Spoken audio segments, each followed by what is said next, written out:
Pingla variation রয়েছে, তবে এই জায়গায় উপরে 5 বল থেকে 1টি রান খরচ করেছেন।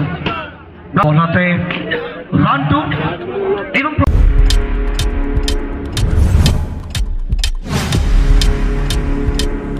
Subscribe now and press the bell icon. হাতি বোলার যথেষ্ট ভেরিয়েশন রয়েছে, কারার করতে পারেন, ইয়র করতে পারেন এবং সাথে ব্যাক অফ দ্য স্লোয়ার। প্রথম বলে কোনো রানার সাইডে ডট বল। তো পিংলা ধরে আত্মপ্রত্যয়ী ব্যাটার, তার উপরে যথেষ্ট গুরুদায়িত্ব রয়েছে। গুরুত্বপূর্ণ ম্যাচে তার ব্যাট থেকে কথা বলাতে হবে। প্রচেষ্টাটা জারি রেখেছেন, প্রথম থেকে বড় শটে যেতে চাইছেন পিংলা। কখনো অফ স্টিকে, কখনো লেগ স্টিকের দিকে স্যাপল করছেন এবং অনেকটা উপর দিকে উঠে ব্যাট করছেন তিনি।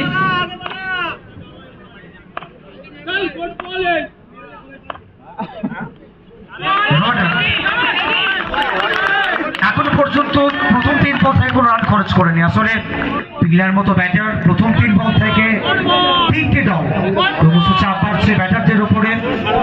সাদিয়া নার্সিং, তাদের কাছে কিন্তু যথেষ্ট চাপ, কারণ একটা ডট বল মানে কিন্তু বাড়ছে প্রেশার।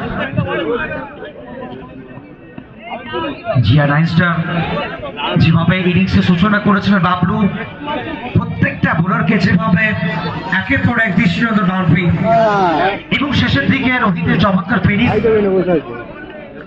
লক্ষ্যমাত্রা। তবে পিংলা ওয়েট করছিলেন এই বলটার জন্য। আউটসাইড অফ স্ট্যাম্প রুট ছিল এবং মাঠের বাইরে পাঠাবেন। তবে আবার একবার একই ধরনের বল এবং শটটা একবার মতো রিভার্স এবং মাঠের বাইরে 4 রান। তবে পিংলা প্রস্তুত ছিলেন প্রত্যেকটা মুহূর্তে বড় শট খেলবার একটা ইন্টেন্ট, যে কাজ প্রথম 3 বল থেকে করতে পারেননি। পরবর্তী স্কোয়ার লেগ এবং ডিপ মিড উইকেট। তবে চমৎকার ভেরিয়েশনের সাথে কিন্তু ফিনিশ করলেন Rounak. Offside out stump, rising delivery এবং সাথে সাথে ওভারে পরিসমাপ্তি। 1 ওভার শেষে 8, কোনো উইকেট না হারিয়ে সাদিয়া নার্সিং। ডানহাতি বোলার ভেরিয়েশন রয়েছে, তবে এই জায়গা থেকে ট্যাপ করবেন মৃত্যুঞ্জয় ব্যাটার কথা বলবে এই গোল্ডেন ইগল কাপ সিজন 3।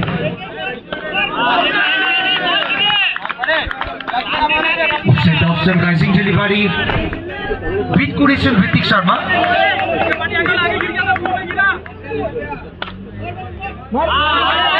তবে আবার একবার হোয়াইট বলের কনফার্মেশন, হোয়াইট বলের সিদ্ধান্ত। তবে এবং গ্যাপের সঠিক ব্যবহার।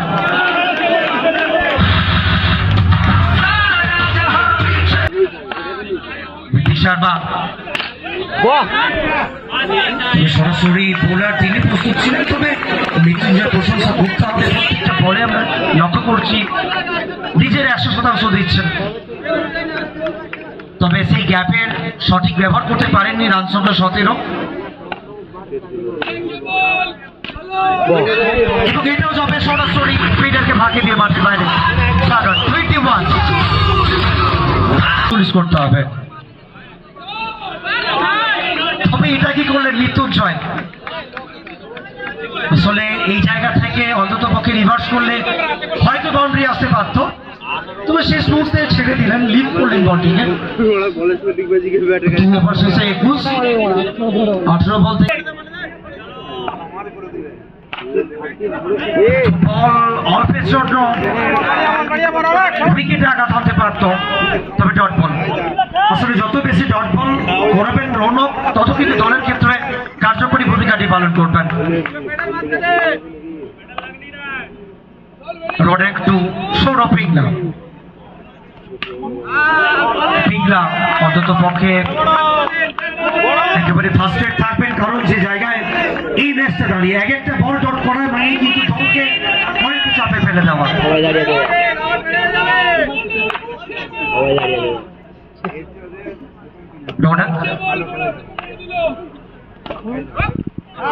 অসাধারণ ফিল্ডিং নিজের শরীরটাকে একেবারে ছুঁড়ে দিয়েছিলেন না হয় কিন্তু নিশ্চিত রূপে একটা বাউন্ডারি কিন্তু পাস হবে দলের হয়ে। আসলে ব্যাট এবং বলের লড়াই তার থেকেও বেশি রানার স্ট্রেট টু দ্য ফিল্ডার। তবে তাৎপর্যপূর্ণ ওভার, এই ওভার থেকে এখনো পর্যন্ত কোনো রান খরচ করেননি। প্রথম 4টে বল ডট বল, আসলে প্রথমেই বলেছিলাম এই ওভারটা হতে পারে টার্নিং পয়েন্ট এই ম্যাচে। ফার্স্ট 4টে বল থেকে কোনো রান আসেনি। ব্যাক টু ব্যাক 5টে ডট বল, তবে এটাই মোমেন্টাম। জিয়া নাইন স্টার রীতিমতো নিজেদের দখলে এই ম্যাচ। ড্রাইভিং সিটে বসে রয়েছেন জিয়া নাইন স্টার।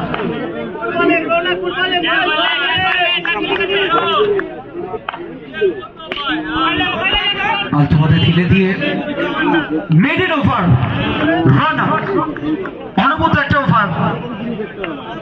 তবে শেষ 12টি বল থেকে 39 করতে হবে, 5 রানে ইয়ারে রান করতে হবে। তো মৃত্যুঞ্জয় এবং পিংলা গত ওভার থেকে যদি আমরা লক্ষ্য করছি, যেখানে নিজেদের সেই মোমেন্টামটা কিন্তু হয়েছেন অন্তত পক্ষে। নো বল, উচ্চতা ছিল যথেষ্ট, বাউন্স। তো বাউন্ডারি পজিশন এই মুহূর্তে টিম সাদিয়া নার্সিং এর কাছে এই ম্যাচে ফেরার ভুল রসদ কিন্তু বাউন্ডারি। তবে কোন ব্যাটার আজকে দলকে আত্মবিশ্বাসে যোগাবে সেটাই বড় প্রশ্ন ছিল। গত কয়েকটা ওভার একেবারে ব্যাট থেকে রান আসা একেবারে বন্ধ হয়ে গিয়েছে। নেক্সট ম্যাচ রোমান এন্টারপ্রাইজ বনাম বানসিকা অ্যান্ড এসিএ। আমরা প্রস্তুত থাকতে বলবো দুই টিমের ক্যাপ্টেনকে।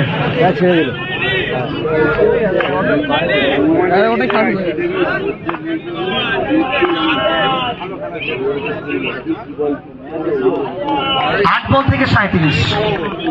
তবে ইকুয়েশনটা এমন জায়গায় গিয়ে দাঁড়িয়েছে সাদিয়া নার্সিং এর কাছে এই ম্যাচ জেতাটা একেবারেই কঠিন থেকে কঠিনতরতে পরিণত হচ্ছে রীতিমতো।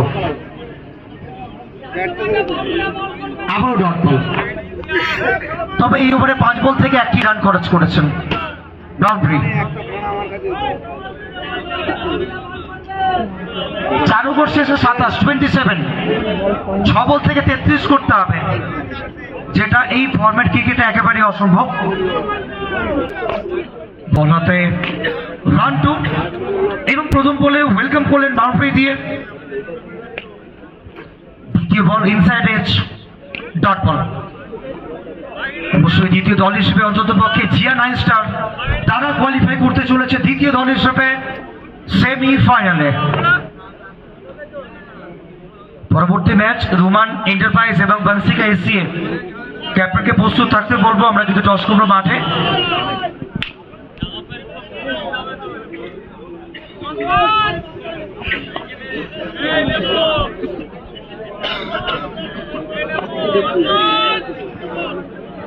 এখান থেকে জয়লাভ করলো টিম জিয়া নাইন স্টার, দ্বিতীয় দল হিসেবে তারা কোয়ালিফাই করলো সেমিফাইনালে। আর পরবর্তী ম্যাচ রোমান এন্টারপ্রাইজ এবং বানসিকা